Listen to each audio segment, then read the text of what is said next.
اللهم قنا زمهرير جهنم. الحمد لله والصلاة والسلام على رسول الله. رب اغفر وارحم وتجاوز عما تعلم إنك أنت الأعز الأكرم.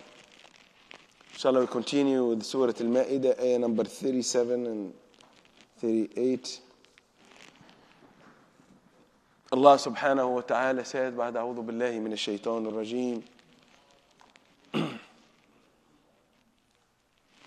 يريدون أن يخرجوا من النار وما هم بخارجين منها ولهم عذاب مقيم. اللهم قنا عذاب جهنم. So Allah subhanahu wa ta'ala in this ayah talking about the people of the hellfire, ashabun nar, ashabun nar. Allah said, يريدون أن يخرجوا منها. They try to come out, to leave the Jahannam, the hellfire, والعياذ بالله, من النار وما هم بخارجين منها. And Allah said they are not able to come out from it, only with Allah subhanahu wa ta'ala forgiveness and Allah subhanahu wa ta'ala's mercy. And this is from the justice of Allah subhanahu wa ta'ala, that in rulings of Allah, it's not, there is no bribery, there is no good lawyers, very connected lawyers to take the people out from Jahannam. Because is al-hukm al-adl, is the fair justice ruling from Allah subhanahu wa ta'ala, and it's not something that you can go around it to take this ruling out or to, and this is, as Allah subhanahu wa ta'ala said, وَلَهُمْ عَذَابٌ مُقِيمٌ, and they have a punishment muqim, from like established, is not changing. And this is why iqamat as-salat, when we do the iqamah, I mean the salat started at that time. So this adhab is adhabun muqim. Adhab continuously is not going to be temporary, as Allah subhanahu wa ta'ala said in this ayah. Then came one of the first rulings about what we call them al-hudud. Al-hudud in Arabic is the borders. And hududullah is the border of Allah, which is border that Allah, the rules that Allah put. So we don't cross it. تِلْكَ حُدُودُ اللَّهِ فَلَا, don't cross it. This are the borders, don't cross it. This is talking about the haram. We say this person crossed the had of Allah, means cross the border, means disobey Allah subhanahu wa ta'ala. But the word hudud also in Arabic means the rulings, that the punishment that been designated for certain crimes. One of them is as-sariqa. As-sariqa is the stealing. Sariq, thief in Arabic. And one of the ruling in Islam, when it comes to the ahkam, and we have a lot of rules related there, one of them is haddu sariqa. Haddu sariqa means the punishment of the stealing. And Allah subhanahu wa ta'ala said here clearly, وَالسَّارِقُ وَالسَّارِقَةُ فَاقْطَعُوا أَيْدِيَهُمَا جَزَاءً بِمَا كَسَبَا. So Allah said the ruling is to cut the hand of the thieves, male or female. And this ruling, of course, as any other ruling in Islam, we have to understand it in the context of the purpose or the maqsad of the Sharia. Why this ruling, tough ruling, come here? It's to protect the community. So any ruling in Islam, you don't just take it out from the context of the Sharia and the other rulings and start cutting the hands of the people right or left. There is a very strict conditions to apply any of the hudud of Allah. Witnesses, there is 14 conditions for any hand to be cut according to the Sharia. Details. Something have to be the amount and the condition of the person and how the money is. It's hidden, is not hidden, and how the person was hiding to steal, or all of these rulings. So all of these conditions we call shurut tatbiq al-had, the conditions of apply the rules. This is very important. Bigger than the conditions, it's the context, the big context of it. What's the big context that we have to provide? That the purpose of this, it's not to punish the poor and the needy people. Why? Because the purpose of the sariqah, it's not targeting the poor. It's targeting the people who are getting rich by stealing the needs. So this is why one of the conditions, غير مضطر. Somebody doesn't have what to eat and go in the market and steal something to eat it. Still maybe wrong, but it's not had from al-hudud. This is why Umar ibn Khattab radiallahu anhu and the Sahaba who understand the rulings in the maqsad, in the purpose of the rulings. If you don't know the purpose of the ruling, what's going to end up? End up cutting the hands of the poor and needy and let the people who are, and Umar ibn Khattab radiallahu anhu, he understand the ahkam, the Sahaba. It was a famine, and he said, this rule is not going to apply. Why? He didn't stop the ruling of Allah, but the conditions of applying the rules, they are not there. People are hungry. They want to eat. They don't have any other options. Only go and steal so to understand the hukum of Allah, put it in the context. Something else, the ruler, the Muslim ruler, has an obligation to provide for the people, to remove the the poverty from the society. The same Umar ibn Khattab said, if the poverty is a man, I will allow myself to kill him. What do you mean? One of the main rules, purpose of the Muslim rulers is to remove the poverty. It's to provide people jobs. It's and this is not going to happen without fighting the corruption. The most corrupted societies, they came because there is cover from it. That's why in the time of Rasulullah there is a story that happened that this al-Makhzumiyah. Al-Makhzumiyah, it's one of the leader of Bani Makhzum, lady. And she's a rich woman. She stole money. And not every rich is thief. But a lot of a lot of rich people are thief. Because ما متع غني إلا بما حرم به فقير. In general, if you see poverty spreading and there is rich people, there is something, corruption is there. People, they don't pay zakat. There is no equality for jobs. There is certain people who've been treated. There is no equal opportunity in the society. Same, there is families and everywhere controlling everything. And we call it i'adat intaj. Reproduce the same situation in the community. You cannot be a son of a poor man, come and become, because they don't give them the same opportunity, including from education and many other things. The system is corrupted. So al-Makhzumiyah, this lady, she stole money. And Rasulullah said, we're going to apply the ruling of Allah. People start, how come, Ya Rasulullah? She's al-Makhzumiyah. She's from Sadatul Qawm. How come? All the movement, the lawyers and everything, come to Rasulullah was extremely angry to them. He said, Wallahi, لو أن فاطمة بنت محمد سرقت لقطعت يدها. I swear by Allah, if Fatima, my daughter, stole, I will apply the rules on it. And he adds, sallallahu alaihi wasallam, إنما أهلك الذين من قبلكم. What destroys the people before you? أنهم إذا سرق فيهم الشريف تركوه وإذا سرق فيهم الفقير أقاموا عليه الحد. What destroys the nations before you? That the rules, they don't apply for everybody.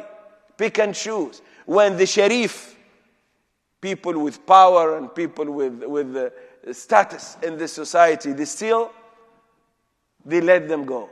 When the faqir come, we're going to apply the sharia, and you bring announcement, oh, we are in a Muslim sharia applying society. Apply on the poor people, immigrants, and whoever they are, and to show that you are applying the rules of Allah. Kadhib. It's a lie and hypocrisy. Rasul sallallahu alaihi wasallam, he taught us the laws have to be equal for everybody. After we provide food for people, not people in the top, and the people are suffering, they don't even.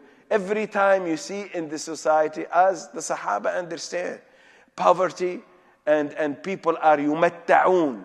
This is ma mutti'a ghani.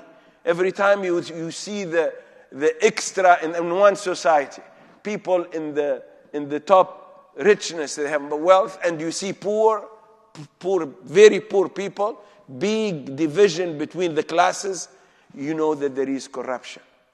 This is what Islam said. Because Umar ibn Khattab, the same, he said, فِي الْمَالِ حَقٌّ سِوَى الزَّكَاةِ. There is, if the zakat, it's not enough to feed everybody, I'm going to take more money. Because we have a rule, golden rules in Islam. What's the rule? الرَّجُلُ وَحَاجَتُهُ الرَّجُلُ وَبَلَاؤُهُ. الرَّجُلُ وَحَاجَتُهُ, the person in the community is, first you fulfill the needs of the community. And then everybody, because we are not communist society, but we respect the effort of the people. But we're not a wild capitalism that no care about the poverty and the need. I was driving from Pennsylvania coming here, passing by neighbors, I told the brother, the poorest neighborhood, and the people in this neighborhood, it's different kind. These people, they've been there for decades, old people who used to work in the 50s, maybe 60s, and working in the factories, and they still stay in the same place, in the same situation.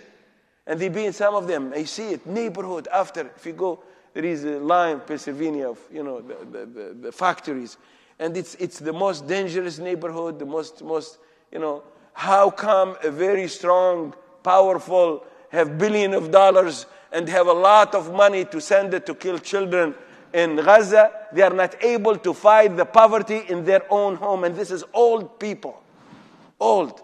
Imagine you live in a country that you are proud, and maybe you fight for it and did everything, you work to build the economy, and in the end you still in the same neighborhood sitting. It's not like some it's really systematic. The poverty is systematic and some. So before we talk about this, Islam targeting, and this is why the Umar ibn Khattab, same, when he saw the old Jewish man begging in Medina, he felt the shame.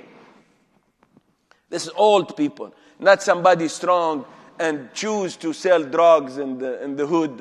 No, this is old people, they are not able to work.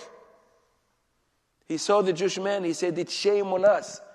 When you are young, we took the tax from you, we took the jizya from you, and now when you are old, we are not able to provide for you. So the poverty, it's you can reproduce the same things, the same. So Rasul sallallahu alaihi wasallam and the Sahaba, they understand that this ruling at hudud has a context. It's not just to show the people that we have once a while we'll bring some poor person and we make a big deal. Look, we are applying the Sharia. Apply the Sharia, establish the justice, the fairness, treat people to the same. Pay the people the same effort. If I'm from the place, born, grow up there, and somebody do the same work, why I have to be paid more? Why we don't, treat people equally? Why we don't establish the justice? And then we ask about the rest. So Allah subhanahu wa ta'ala and the Sharia, the ruling of Islam is come to provide to the people, to treat people fairly and just, and targeting the system. If the system is corrupt in one, you apply Islam in one area and you don't apply Islam in the other. What Allah said about that? يُؤْمِنُونَ بِبَعْضِ الْكِتَابِ وَيَكْفُرُونَ بِبَعْضِ. You believe in some and you make it clear we are following the Islam. And you reject the other rulings of the kitab. Al-adl wal-qist, and provide and rahmah between the people and all of this. Of course, so when we think about the system of Islam, it's an amazing system, economy system. It's not communism that you work hard or not hard, you're going to pay the same. Communism destroy also dhulm. But also it's not the wild capitalism that reproduce the same families and the same people controlling the wealth. كَيْ لَا يَكُونَ دُولَةً بَيْنَ الْأَغْنِيَاءِ مِنْكُمْ. So the rich people, they keep the same money around. Allah said in the Quran, the purpose of the zakat and all of this, so the money will be transferred from the people, give people chance and opportunities. So the had of the rules, so we have to put it in the context of the Sharia. We call it maqasid, the maqasidi understanding of the deen. You understand Islam based on the purpose. Umar ibn Khattab said, Wallahi, لو قطعت يد بالمشرق لارتدع لها بالمغرب لارتدع أهلها أهل المشرق. If the had of Allah apply in the east, in the west, far away, the people in the east will affect them. If we apply the law sincerely, the crime will disappear. But if we know there is holes in the law, it doesn't apply all the way. This is Umar ibn Khattab, this is 1,400 years. And they're talking about the fairness and justice, and you cannot punish people and let the others. The biggest crimes or stealing, it's not from the person who come to the market again. And there is example, it's shame. You see somebody stole some, and real case. They give him, a big punishment. And to somebody millions of dollars because they are smart enough to trick the system. And they announce it. I didn't pay taxes for in all my lives. Billionaires. So there is something that it's not functioning. And the people who do the laws, they are the people who are to protect themselves. So Allah subhanahu wa ta'ala said here, قال فاقطعوا أيديهم جزاء بما كسبا. It's a punishment or result of their actions. And Allah in the end said, Wallahu Azizun Hakim. Allah is almighty, is powerful. Allah subhanahu wa ta'ala, and Allah has the wisdom. And this is one of the best combination. You have the power and you have the wisdom. If you have one of them and you don't have the other, you can be the most wise person, but nobody give you chance for your wisdom to be applied, or you have no power to apply your wisdom. Your wisdom is not going to affect almost anything. Or you have a lot of power and you don't have wisdom. You're going to destroy everything. So Allah said, because in the context of this ruling, Wallahu Azizun Hakim. Izzah and the hikmah, they come together. Izzah without hikmah, destruction. Hikmah without izzah, power, nothing. Your wisdom is not going to affect anything. You don't have power to apply the wisdom that you have. And this is why Allah subhanahu wa ta'ala put this ayah. Always we look at it in this context. All the rulings of the ahkam, same thing apply for the zina and for all of the rules.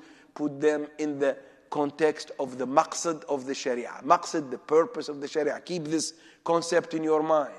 Anything, if you understand it in the context of maqasid al-sharia, you'll see everything fit wisely in its place. If you keep the maqasid and you start, as the purpose of it, conclude with this, is to cut it. Purpose is not cutting hands. The purpose is to protect the people and their wealth and their in the context of justice. So it's not the purpose, the ruling itself. The purpose, what's the ruling is going to bring to us. When Umar ibn Khattab radiallahu anhu, he stopped, he understand. Somebody will come to him, Umar ibn Khattab, why you don't listen to what Allah said in the Quran? Allah said, فَقْتَعُوا أَيْدِيَهُمَا. Why you said, no, I'm not going to apply this? You understand Islam better than Umar ibn Khattab? He understands. The same like the guy tell him, why you return from the pandemic in the north? Why? Are you have fear from the qadar of Allah? Are you running? It sounds very religious, but it's non-Islamic. The people who doesn't understand the deen in the context of the maqsad, they don't understand. This is the lack of knowledge. But understanding the deen very well, and you're going to see an amazing and the wisdom and the hikmah of any ruling that Allah subhanahu wa ta'ala put it in his book. أقول قولي هذا واستغفر الله لي ولكم فاستغفروه إنه هو الغفور الرحيم. اللهم أصبحنا منك في نعمة وعافية وستر فأتم علينا نعمتك وعافيتك وسترك في الدنيا والآخرة. اللهم ما أصبح بنا من نعمة أو بأحد من خلقك فمنك وحدك لا شريك لك فلك الحمد ولك الشكر. اللهم إنا أصبحنا نشهدك ونشهد ملائكتك وحملة عرشك وأنبيائك ونشهد من في السماوات ومن في الأرض أنك أنت الله لا إله إلا أنت وحدك لا شريك لك وأن محمدا عبدك ورسولك. رضينا بك ربا وبالإسلام دينا وبمحمد صلى الله عليه وسلم نبيا ورسولا. اللهم نسألك خير هذا اليوم وخير ما فيه ونعوذ بك من شره وشر ما فيه. اللهم إن نسألك خير هذا اليوم وخير ما بعده ونعوذ بك من شر هذا اليوم وشر ما بعده. اللهم احفظ إخواننا المظلومين المستضعفين في كل مكان. اللهم احفظهم بحفظك. اللهم انصرهم على من ظلمهم. اللهم انصرهم على من عاداهم. اللهم انصرهم على من خذلهم. اللهم كن معهم ولا تكن عليهم يا أرحم الراحمين يا رب العالمين بقوتك وحكمتك وقدرتك إنك على ذلك قدير وبالإجابة جدير. سبحان ربك رب العزة عما يصفون وسلام على المرسلين والحمد لله